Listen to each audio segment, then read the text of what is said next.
고린도전서 7장 17절에서 24절 말씀. 저와 여러분들이 한 절씩 교독하겠습니다. 저부터 읽겠습니다. 오직 주께서 각 사람에게 나눠주신 대로 하나님이 각 사람을 부르신 그대로 행하라. 내가 모든 교회에서 이와 같이 명하노라. 할례자로서 부르심을 받은 자가 있느냐? 무할례자가 되지 말며 무할례자로 부르심을 받은 자가 있느냐? 할례를 받지 말라. 할례 받는 것도 아무것도 아니요 할례 받지 아니하는 것도 아무것도 아니로되 오직 하나님의 계명을 지킬 따름이니라. 각 사람은 부르심을 받은 그 부르심 그대로 지내라. 네가 종으로 있을 때에 부르심을 받았느냐? 염려하지 말라. 그러나 네가 자유롭게 될 수 있거든 그것을 이용하라. 주 안에서 부르심을 받은 자는 종이라도 주께 속한 자유인이요 또 그와 같이 자유인으로 있을 때에 부르심을 받은 자는 그리스도의 종이니라. 너희는 값으로 사신 것이니 사람들의 종이 되지 말라. 형제들아, 너희는 각각 부르심을 받은 그대로 하나님과 함께 거하라. 아멘. 오늘 사도 바울이 이 고린도 교회 교인들에게 주시는 핵심적인 권면은 하나님이 각 사람을 부르신 그대로 행하라라는 메시지입니다. 17절에 오직 주께서 각 사람에게 나눠주신 대로 하나님이 각 사람을 부르신 그대로 행하라. 내가 교회에서 이와 같이 명하노라. 하나님의 부르심 그대로 행하라. 예수 그리스도를 영접했다고 해서 예수 그리스도 안에 거하고 그리스도의 교회에 몸된 교회가 되었을 때 다양한 변화들이 요구가 되죠. 다양한 변화들이 요구가 되고 또 불가피한 변화들이 일어나는데 오늘 사도 바울은 하나님이 각 사람을 부르신 그대로 행하라 라고 이야기를 하면서 그 부르심의 몇 가지 사례를 설명하십니다. 18절에 할례자로서 부르심을 받은 자가 있느냐? 무할례자가 되지 말며 무할례자로 부르심을 받은 자가 있느냐? 할례를 받지 말라. 자, 할례자가 있을 수도 있고 또 무할례자가 있을 수도 있습니다. 교회 안에는 그리스도를 영접한 자들 가운데에는 아주 정통적인 또 전통적인 유대교적 전통에 입각하여 신앙생활을 시작한 사람이 있을 수도 있고 완전히 이방 유대 율법하고는 전혀 상관이 없는 고린도 그냥 그 새 속에 찌들어서 그 이방인으로서 살다가 예수 그리스도를 영접하여 변하게 된 사람들도 있을 수가 있습니다. 물론 우리가 예수 그리스도를 영접함으로써 많은 부분들이 변화되어야 되죠. 삶의 옛 습관들을 버리고 세상의 옛 습관들을 다 내어 쫓고 정말 그리스도의 부르심, 그리스도인의 부르심에 합당한 삶으로 변화되어져야 됩니다. 그러나 그 변화되어져야 할 것 가운데 할례와 무할례는 상관이 없다라는 거죠. 할례냐 무할례냐 그건 아무런 상관이 없다. 아마 이 고린도 교회에는 당연히 유대인들도 있었겠죠. 근데 유대인들은요 본인들의 이 전통, 그렇죠? 유대의 율법 속에서 성장을 해왔기 때문에 로마 교회도 마찬가지였지만 이방인들을 그렇게 정죄를 합니다. 이방인들. 율법 할례도 받지 않은 자가 어떻게 하나님의 자녀가 되냐는 거예요. 그러니까 이방인을 교회 공동체까지는 다 영접을 하고 환영은 하지만 그 안에서 각자 자신이 가지고 들어온 신앙적 백그라운드를 가지고 자꾸 정죄를 하고 분열을 일으키고 자신의 어떤 신앙적 백그라운드를 자꾸 이방인들에게 강조를 하는 거죠. 그러니까 분열을 일으키는 거예요. 그게 사실은 많은 초대교회의 문제였습니다. 많은 초대교회. 이게 사실 오늘날 우리 교회 우리 현대 교회 안에도 이와 같은 문제들이 일어날 수가 있습니다. 각자 자신이 성장한 영적 배경과 환경들이 다릅니다. 다 다르죠. 제가 다르고 여러분들이 다릅니다. 여러분들 가운데서도 다 다릅니다. 특별히 이제 우리 교회 같은 경우는 이제 온누리 교회에서 오신 분들도 계시고 그 외에 여타 다른 교회에서 오신 분들도 계시죠. 어떻게 보면 미국처럼 합중국이에요. United Denominations of 그 안에 진리교회입니다. 이 미국이 위대한 나라가 될 수 있었던 것이 강력한 성경적 백그라운드, 청교도적 정신을 딱 뿌리를 두고요, 다 수용한 거예요. 강력한 청교도적 신앙적 뿌리를 견고하게 세워두고는 독일 사람도 받아들이고 유대인도 받아들이고 한국 사람도 받아들이고 중국 사람도 받아들이고 일본 사람도 받아들이고, 그래서 그 나라가 그렇게 풍성한 나라가 된 겁니다. 그러니까 오늘날 사실 우리 시대의 다양성, 그러면 저부터도 딱 거부감이 생겨요. 왜냐하면 워낙 다양성이라는 이름으로 진리를 훼손하니까. 근데 또 한편으로는요, 견고한 진리의 뿌리를 내리고 견고하게 본질에 충실을 하면요, 얼마든지 다양함을 누릴 수가 있는 겁니다. 이게 하나님의 또한 뜻이죠.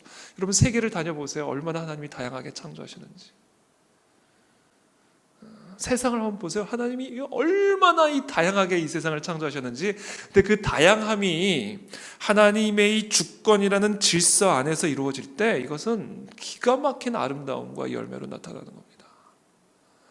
저는 그 안에 진리교회가 그와 같은 교회가 되기를 축복합니다.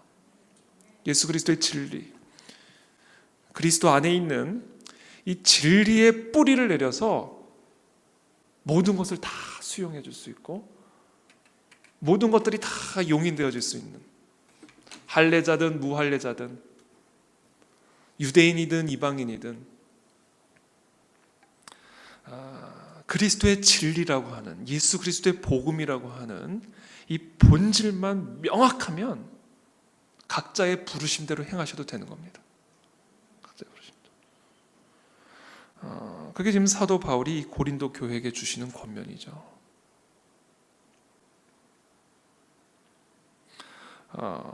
19절에 할례 받는 것도 아무것도 아니요, 할례 받지 아니하는 것도 아무것도 아니로되 오직 하나님의 계명을 지킬 따름이니라.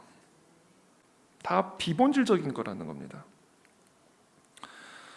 그래서 저는 우리 교회가 좀 자유로운 교회가 되었으면 좋겠어요. 좀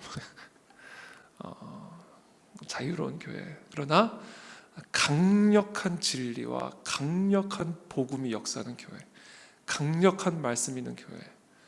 그래서 그 강력하고 견고한 말씀의 테두리 안에서 각자가 자유롭게 하나님이 주신 그 부르심을 따라 자유롭게 열매를 맺고 풍성한 열매로 하나님께 영광을 돌릴 수 있는 그런 교회. 내가 갖고 있는 또는 우리가 갖고 있는 어떤 좁은 어떤 이런 어떤 관점과 경험과 나만의 전통을 일반화시키는 그런 교회가 아니라, 그래서 이 본질에 충실을 하면요 정말 아름다운 교회가 될 수 있다고 저는 믿습니다. 20절에 각 사람은 부르심을 받은 그 부르심대로 그대로 지내라. 계속해서 이 부르심을 받은 그대로 지내라고 말씀하죠. 그러면서 21절부터는 또 다른 부르심에 대한 이야기를 하는데, 그것은 바로 종으로 부름을 받은 자들과 자유인으로 부름받은 자들에 대한 이야기를 합니다. 21절에 네가 종으로 있을 때에 부르심을 받았느냐? 염려하지 말라. 그러나 네가 자유롭게 될 수 있거든 그것을 이용하라. 주 안에서 부르심을 받은 자는 종이라도 주께 속한 자유인이요, 또 그와 같이 자유인으로 있을 때에 부르심을 받은 자는 그리스도의 종이니라. 그러니까 지금 이 당시에는 이 종이 있었죠. 종과 주인의 관계가 있었죠. 자유인. 그러니까 너가 지금 사회적 신분으로 종이어도 괜찮다. 너가 지금 사회적 신분으로 종이라고 해서 염려하지 말라. 그러나 네가 자유롭게 될 수 있거든 그것을 이용하라. 왜냐하면 그 당시 종은요, 제가 에베소서 설교할 때도만 잠깐 언급을 했습니다만 얼마든지 자유인으로 될 수 있는 그런 기회들이 있었고요, 또 돈으로 얼마든지 또 자유인이 될 수도 있었고, 또 뭐 평생을 종으로 사는 경우는 거의 드물었습니다. 사회적 신분이 종이든 자유인이든 그것은 그리스도 안에서 중요한 것이 아니다라는 거죠. 23절에 너희는 값으로 사신 것이니 사람들의 종이 되지 말라. 형제들아 너희는 각각 부르심을 받은 그대로 하나님과 함께 거하라. 너가 사회적 신분으로 종이든 자유인이든 그것이 중요한 것이 아니라 그리스도 안에서 자유인이 된 것이 본질이다. 그 부르심대로 너가 처한 사회적 환경, 경제적 환경, 정치적 상황, 너의 삶이라는 그 환경 안에서 그리스도 안에서 부르심을 받은 대로 살라는 얘기입니다. 저는 이 말씀을 이렇게 묵상을 합니다. 빌립보서 3장 8절 9절 말씀을 제가 생각을 했어요. 이 말씀을 묵상하다가 빌립보서 3장 8절에서 9절 말씀 5절부터 한번 제가 읽어드릴게요. 나는 8일 만에 할례를 받고 이스라엘 족속이요 베냐민 지파여 히브리인 중에 히브리인이요 율법으로는 바리새인이요 열심으로는 교회를 박해하고 율법의 의로는 흠이 없는 자라. 이것이 나의 세상적 정체성이다라는 겁니다. 이 세상 안에서 나를 바라보았을 때 나는 이러한 자라는 거죠.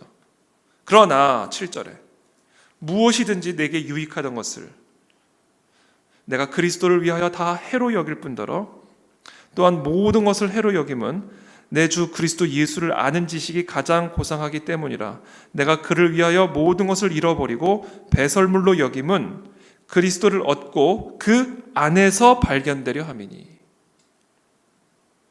그러니까 내가 8일 만에 할례를 받았든 베냐민 지파든 히브리인 중에 히브리인이든 바리새인이든 로마 시민권을 가진 자이든 내가 많이 공부를 한 자이든 아니면 그렇지 않은 자이든 내가 종이든 그것들은 다 배설물과 같은 것들이다. 오직 내가 추구하는 것은 예수 그리스도 나를 위하여 죽으시고 부활하신 하나님의 아들 그 안에서 나를 발견하는 것이 나에게 있어서 가장 중요한 것이다라는 겁니다. 왜냐하면 내가 가진 의의는 율법에서 난 것이 아니라 그리스도를 믿는 믿음으로 말미암은 것이기 때문이다라고 사도 바울이 고백을 하고 있죠. 그래서 저는 이 말씀을 이렇게 묵상을 합니다. 지금 저와 여러분들의 상황과 환경이 어떠한 상황과 환경이든지 간에 그 상황과 환경 안에서 여러분들을 발견하게 되면 내가 배설물처럼 느껴지죠. 나라는 존재가 배설물처럼 여겨집니다. 그러나 내가 배설물과 같은 상황 가운데 있을지라도 나 자신을 그리스도 안에서 발견을 하게 되면 하나님으로부터 말미암은 그 의로 말미암아 내가 하늘의 평강과 능력과 권위를 소유하게 된다는 것이죠. 그래서 사도 바울은 네가 종이든 자유인이든 그게 중요한 것이 아니라 그리스도의 부름을 받은 그대로 행하라. 저는 오늘 우리 가운데 계신 모든 분들이 어떤 상황 가운데 있든지 하나님의 임재 안에 거하게 되기를 축복합니다. 그리스도의 임재 안에 거하게 되기를 축복합니다. 그때 우리는 승리할 수 있고 이 새벽에 우리를 도우시는 하나님의 능력의 손길을 경험할 수가 있습니다. 혹시 우리들의 상황이 지금 사도 바울이 이야기하는 것과 같은 8일 만에 할례를 받고 어떤 그런 상황이 있든지 아니면 이 종과 같은 상황이 있든지 또는 배설물과 같은 상황 가운데 있든지 그것이 중요한 것이 아니라 우리를 부르신 그 부르신 예수 그리스도 그 은혜 안에 거하는 것이 바로 우리에게 합당한 삶의 모습이다라고 오늘 사도 바울은 우리에게 가르쳐주고 계십니다. 그 부르심 그대로 행하는 우리 모두가 되기를 예수님의 이름으로 축복합니다.